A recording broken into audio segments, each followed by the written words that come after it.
We do some other work as well, but we're about 2 years old, and I'd like to share a little bit about how I started, what kind of mind shift that went through, probably the middle, in the last 2 years, right in the middle, and then kind of where we're going and what we're doing. So if anybody's thinking of starting a business off of something, one of their passions, hopefully this will help.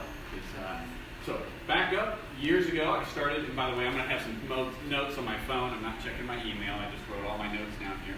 So about 25 years ago, I got into the habit of woodworking. So I've been a woodworking hobbyist for most of my adult life. I grew up watching my dad build things and thought, oh, that's pretty cool. Had a little table saw in my garage and got to the point where I just enjoyed building fine furniture, but that was not my career. So fast forward, I'm in Conway and I'm working here at a different job, different career, and a little restaurant called Pizza 42. Anybody ever heard of Pizza 42? Anybody ever heard of Tacos for Life? Okay, it's the forerunner to Tacos for Life, Pizza 42. Right over here on I'm trying to think of where I'm at. I'm on Donaghy, over on Dave Ward Drive, yes. And so Austin Samuelson, the owner, came to me and said, hey, can you build some picnic tables? And I said, well, yeah, I can do that. Built some picnic tables, ended up building some farmhouse community tables. Those barn doors that are in the party room, I ended up building those and thought that was pretty good. And then he said, well, can you build some other tables for our Fayetteville location? So I ended up building some tables for there. Just doing that on the side. Well, in 2016, I actually started working at Tacos for Life, so made a career change. Ended up working at Tacos for Life in the corporate, which is here in town, doing POS programming, point of sale, doing a lot of their IT work. I was also overseeing all of their mission. So if you're familiar with Tacos for Life, the mission of that is when you buy a meal, you give a meal to another child. And that's through a company called Feed My Starving Children. And so I was heavily involved in that long before I ever moved to Conway. So when I moved to Conway, and Austin Samuelson was like having this idea of a restaurant. What can we do to give back? Tom Shoes does it. I don't know if you've ever heard his story, but he had the idea of taking a Subway sandwich restaurant like that with the concept of Tom's Shoes, where for every pair of shoes you buy, you donate another pair. So I said, well, have you ever heard of Feed My Starving Children? I've worked with them. Long story short, I ended up working with Tacos for Life and helping with the mission, the mobile packs, and I'm on full time there. So I'm working on the IT part. We had just opened up Fayetteville, the third store of Tacos for Life, and every database was individual. And so I ended up, for about 2 years, bringing those together. But I'm working 40, 50 hours for this brand new business, these entrepreneurs, building furniture for the restaurants like Fayetteville, and then you ever been to Shackleford, the one in Shackleford? Those booths and stuff, I started building some of those. He asked me, can you build these? So now I'm working 50 hours at Tacos for Life and building furniture in my garage in the evenings and on the weekends. And then Alcoa in Benton opens up. I'm building all the furniture for there. So this is getting a little bit much. So putting in 50 hours a week at Tacos, another 20 hours in my garage. Getting kind of tiring. So I hired 2 guys to work in my garage. If you're married and your wife stays at home, it's not the best situation to have 2 strange guys working in the garage while she's in the house. So, especially when they were doing meth. And just a side note, meth and machines does not work. So, can't do meth and want to operate a table saw. So they didn't last too long. Plus, it was a bad idea to actually have my business in the garage doing that much. So Cersei Tacos for Life, I think, was our 1, 2, 3, 4, 5, 6th store. Most of that was built in my garage. And I'm like, this is ridiculous. So the summer of 2017, I'm still working full-time at Tacos for Life. I opened and started a business called The Giving Table. Why The Giving Table? For every table that we sell, we give back to starving children. Kind of see where that's going? Very similar to tacos. Yes, I've loved to feed my starving children before Pizza 42 and Tacos for Life ever got a hold of it. So I was able to bring that vision to Tacos for Life, yet that was part of my passion. So what if I started a business where I can give back? It's social entrepreneurship to a degree, but I also need to make a living from it too. But we do donate part of those sales to feed my starving children. So you buy a table, you put food on another. Kind of a catchy thing, but it was our idea because I've been in hundreds of these homes and these kids. I mean, in Haiti, in Belize, in Honduras, in Swaziland. And when I say hundreds, I literally mean hundreds. I've been in the poverty. I've been with these children in their makeshift homes made out of pallets and tin roofs, one-on-one with these kids. Interviewed many parents as well, and I've got to see firsthand the poverty in the world, some of the worst poverty in the world. So I believe in the mission of Tacos for Life, and I believe in the fact that 6,000 children will die today because nobody gave them a meal. We don't have those statistics in the United States. If somebody dies of food in the United States, it's because of neglect, not just because it's not available. So I have a passion to see these kids because I've seen the impact it has in these communities where there's no food banks, there's no government, there's no school programs. I mean, it's just a passion. So, the giving table. We build furniture and we give back to the kids who really need it, that don't have the resources. So we started this business. I'm working at Tacos full time. And that was August of 2017. So for the next year, and the reason why I started the business is because, wow, wouldn't it be great to start a small business and you already know 5 years what your revenue is going to be? So I'm working with Tacos for Life. I only need one customer, right? You start a small business, that's the game plan, right? Just one customer is fine until that customer decides to say, oh, instead of doing 8 restaurants a year or 10 restaurants a year, we're going to do 2 restaurants a year. So I'm in my new business. We've hired a bunch of people. We're making furniture like as fast as we can for Tacos for Life because that's our only customer. I don't even have time to do any marketing. I don't have time to do anything. For the first full year, we were just trying to keep up with orders. And then Tacos for Life goes through a little bit of restructuring and ends up saying, we're going to pull back a little bit. We're only opening up 2 restaurants in 2019, which is last year.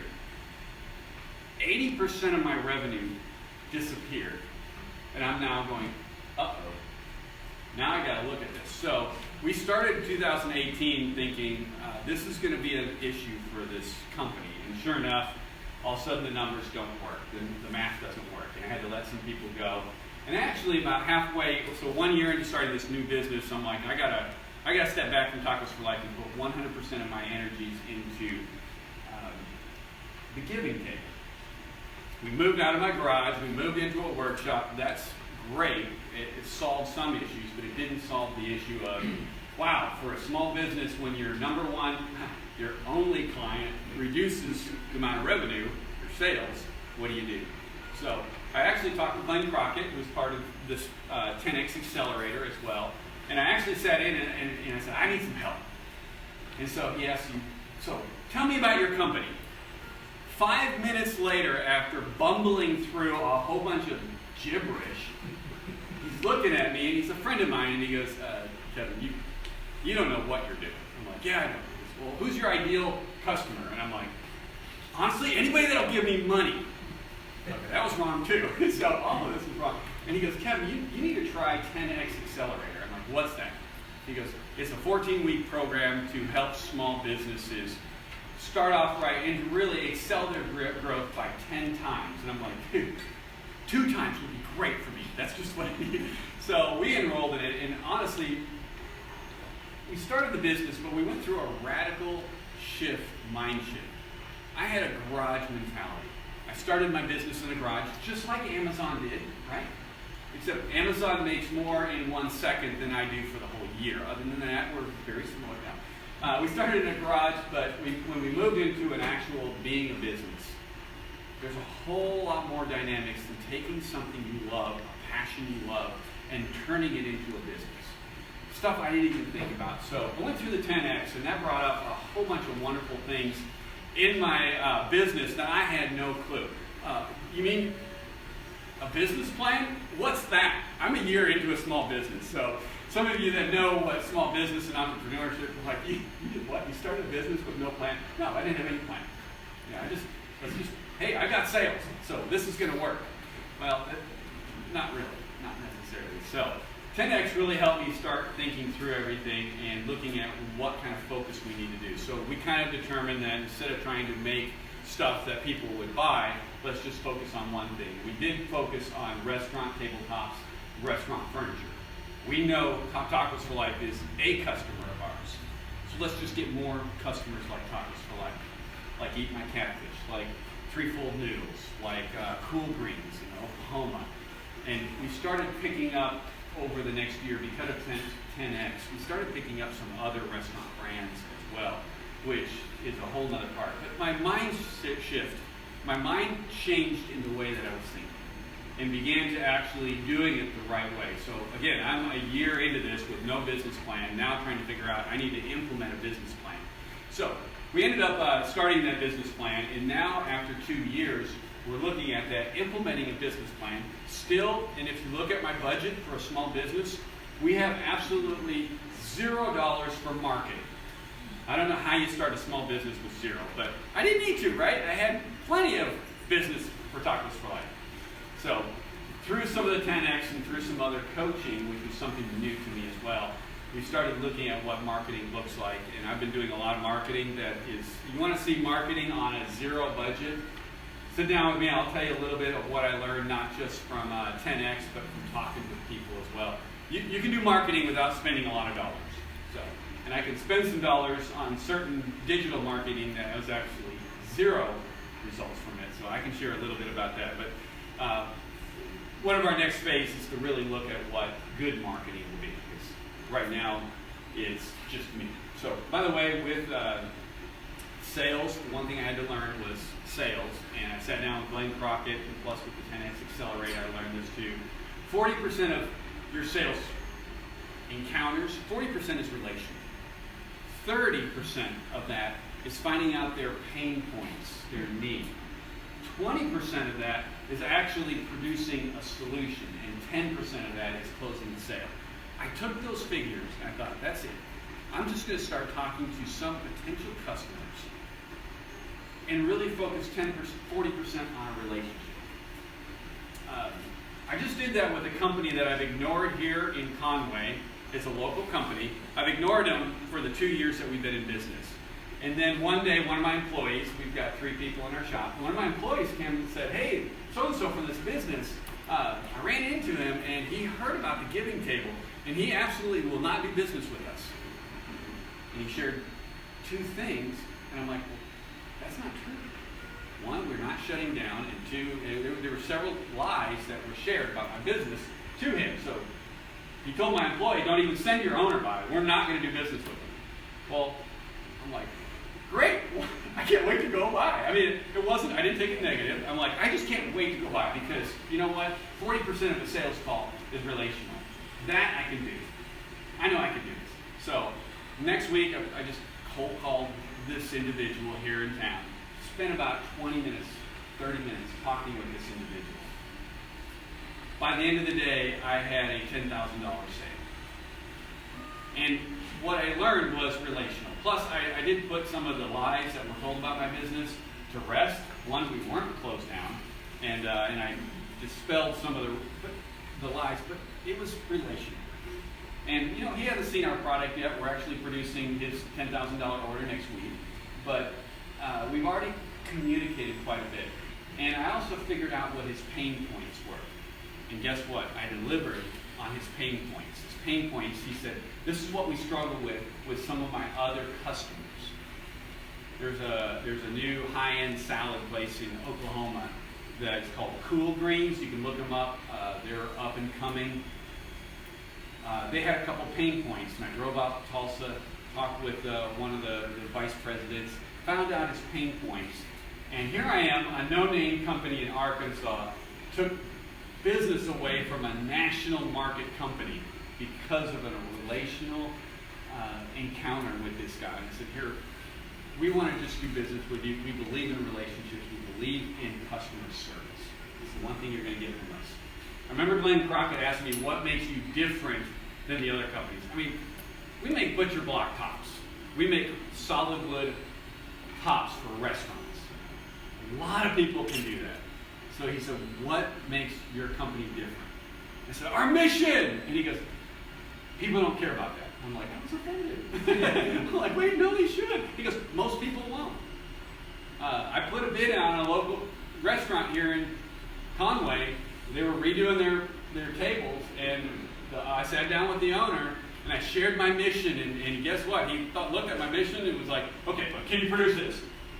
He didn't give a rip about my mission, so I get that. The mission wasn't going to get me a sale necessarily, but it has gotten me sales on other things. But that's not the reason why we do it. This new customer in Conway, I won over because I knew his pain points and I was relational. He knew he could get a hold of me. He wasn't just a number. So we picked up some businesses there. So last year, going through 10X from April to July-ish with Jeff back here and a bunch of others that work with it, and AR Conductor, going through that really set us up for a plan for success. So that began our mindset from going from a garage to a full-fledged business, a garage mindset that I need help doing this, and I need to ask for help, and I need to learn. So anyway,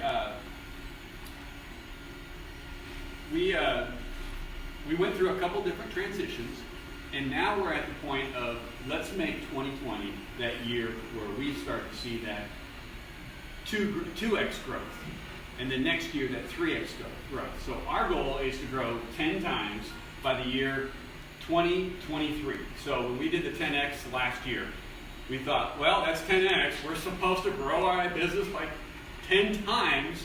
I'm like, man, that would be great. Well, it is great. Is it possible? So I started looking at where do I need to be each year. This one thing the course taught me.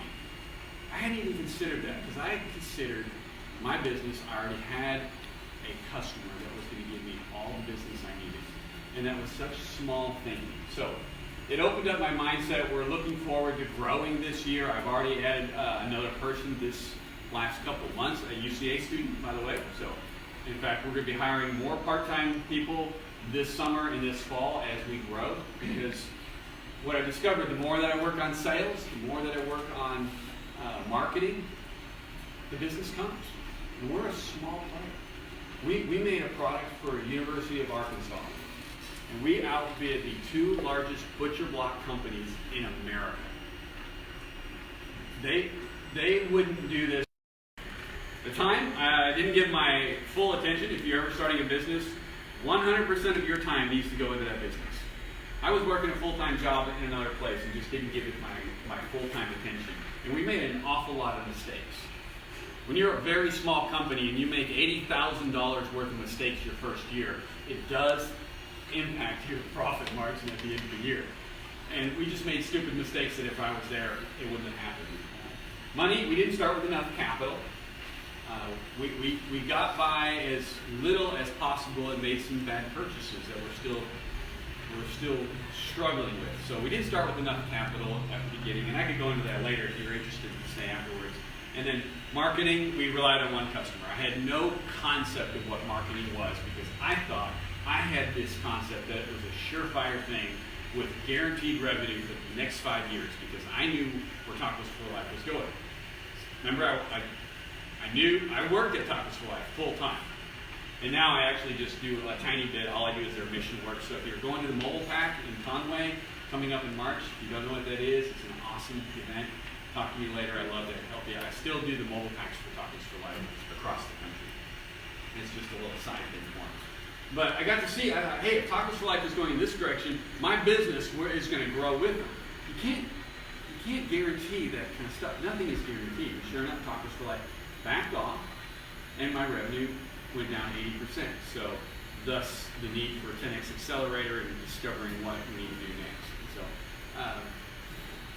So marketing, relying on one customer, and then operational mind shift. That's what I call it. Going from taking a business that I can do by myself in a garage, the jack of all trades. I can do this, and I can train some other people to do it. But I know how to do this. I know how to build a website. I know how to do my finances. Seriously, I thought I could do everything in a small business. And I realized I wasn't doing it well, and I needed other people to come along to help me do those things. So you're starting a very small business with 1 or 2 people. Probably the biggest mistake that I've made is trying to do it all myself and not finding those people around me that can actually help with those things that I maybe get it, but I don't need to be doing it. One of the great leadership principles that keeps going through my head every single day is do what only you can do. If I've got some employees that can do it, but they need to do it. They need to. I need to train them and uplift them to do what they need to do. Because starting out, there are certain things that only I can do, and that's part of that is sales. And by the way, I hate sales. I am not a salesman. I'm learning. So if you've never read the book, The World's Greatest Salesman in the World by Og Mandino, hands down, that's been one of the most influential books in my life. Another influential book is Traction. And you got to read that. Measure What Matters. And that was another one. And then one that I've absolutely loved reading. I'm reading it right now. It's written by a Jewish rabbi called Daniel Lapin. That's his name. And the title of the book is Business Principles from the Bible, I believe. Or Business Practices from the Bible. It's ancient Jewish wisdom. And I'm not Jewish. I am absolutely loving this book because it takes what the Jewish community did in the Old Testament and he puts biblical principles. There's a reason why the Jewish culture has always been good at economics. And you look at that just from a biblical perspective. I'm loving this book because I just read one chapter. Vision is necessary. Sharing it is not. And I'm like, whoa, wait, you shouldn't share everything. Not necessarily. And it was just some incredible principles. So that's been a very influential book in my life. So where are we going for the future? We're looking at marketing. We're looking at taking our business and doubling it this year. And the good news is when I focused on getting more customers and those ongoing customers, our business is beginning to change. Virtually nobody in Conway knows who we are. So that's a new thing.